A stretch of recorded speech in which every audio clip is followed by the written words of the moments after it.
সুপ্রিয় দর্শক আসসালামু আলাইকুম, কেমন আছেন আপনারা? নিশ্চয়ই ভালো আছেন। আজকের ভিডিওতে আপনাদের সবাইকে স্বাগত জানাচ্ছি। আজকে আমি আপনাদের সাথে শেয়ার করব খুব গুরুত্বপূর্ণ একটা তথ্য, আর সেটা হচ্ছে সিজারের পরে normal delivery.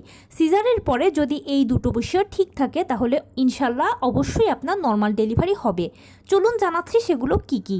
By the way, মূল ভিডিওতে যাওয়ার আগে একটা কথা বলি, আমি আমার চ্যানেলে pregnancy related specially normal delivery related অনেক ইম্পর্ট্যান্ট তথ্য ভিডিও আকারে শেয়ার করে থাকি।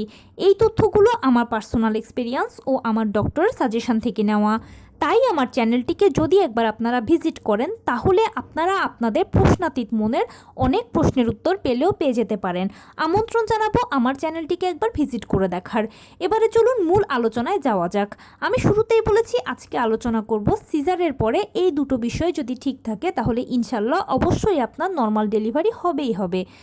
প্রতিদিন অনেকেই প্রশ্ন করেন যে প্রথম সিজার হয়েছে, এখন নর্মাল ডেলিভারি সম্ভব কিনা। প্রথম সিজার হয়েছে, এখন নর্মাল ডেলিভারি সম্ভব কিনা সেটার উত্তর আমি আজকের ভিডিওতে দিচ্ছি। মিলিয়ে নিন, এগুলো যদি আপনার ঠিক থাকে তাহলে নর্মাল ডেলিভারিটা ইনশাল্লাহ হবেই। প্রথমেই হচ্ছে আপনার কী কারণে সিজার হয়েছিল, বাচ্চার কোনো সমস্যা নাকি আপনার কোনো সমস্যা।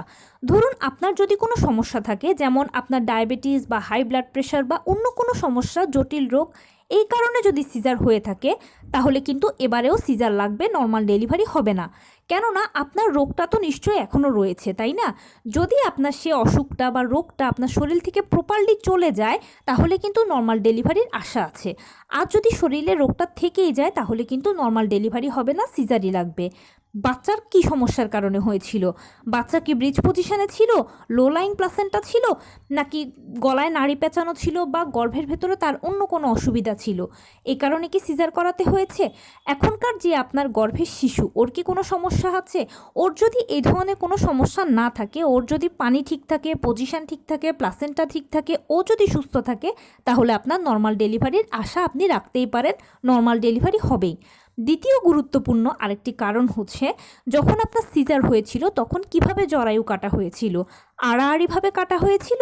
যদি আড়াআড়িভাবে আপনার জরায়ুটা কাটা হয়ে থাকে তাহলে নর্মাল ডেলিভারির আশা আছে। আর যদি লম্বালম্বিভাবে কাটা হয়ে থাকে তাহলে কিন্তু নর্মাল ডেলিভারির আশা নেই। কারণ লম্বালম্বিভাবে যদি জরায়ু কাটা হয় তখন কিন্তু নর্মাল ডেলিভারির সময় জরায়ু ছিঁড়ে যাওয়ার একটা সম্ভাবনা থাকে, সেই সেলাইয়ের জায়গাটা ছিঁড়ে যাওয়ার সম্ভাবনা থাকে। কেননা নর্মাল ডেলিভারিতে বাচ্চাও চাপ দেয়, বাহিরে থেকে মাও চাপ দেয়, উভয়ের মিলিত চাপে কিন্তু ডেলিভারি কাজটা সম্পন্ন হয়। এখন আপনারা দুজনেই যদি জরায়ুটার উপরে এই প্রেশার দিতে থাকেন তাহলে কিন্তু লম্বালম্বি সেলাইটা ছিঁড়ে যাওয়ার সম্ভাবনা আছে। সেই জন্য এক্ষেত্রে ডাক্তাররা সাপোর্ট নাও করতে পারে, বেশিরভাগ ক্ষেত্রেই করেন না। আপনার এই সময়ও কিন্তু সিজার লাগবে। আর বাকি এই সব কিছু বাদ দিয়ে যদি না ঠিক আছে, অন্যান্য সার্বিকভাবে আপনিও সুস্থ আছেন, বাচ্চাও সুস্থ আছে, বাচ্চার পানি, প্লাসেন্টা, পজিশন, অবস্থান সব কিছু ঠিক আছে, আপনিও সার্বিকভাবে সুস্থ আছেন, পূর্বের যে সমস্যার কারণে সিজার হয়েছে এখন সেই সমস্যাটা আপনারও নেই, বাচ্চারও নেই, তাহলে নর্মাল ডেলিভারির আপনি আশা রাখতেই পারেন। এবং অবশ্যই নর্মাল ডেলিভারির জন্য নিয়মিত প্রিপারেশান নেবেন।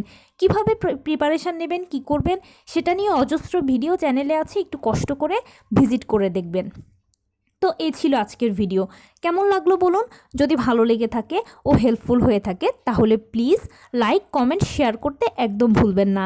আর সেই সাথে আমার চ্যানেলটিকে সাবস্ক্রাইব করার বিনীত অনুরোধ রইল। পাশে থাকা বেল আইকনটি ক্লিক করে দেবেন যেন আমি ভিডিও আপলোড করার সাথে সাথে আপনারা নোটিফিকেশান পেয়ে যান। এছাড়া যদি কোনো প্রশ্ন থাকে কমেন্টসে জানাবেন, আমি রিপ্লাই দেব।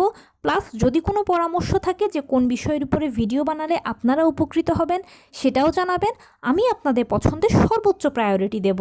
ভালো থাকবেন, সুস্থ থাকবেন। আসসালামু আলাইকুম।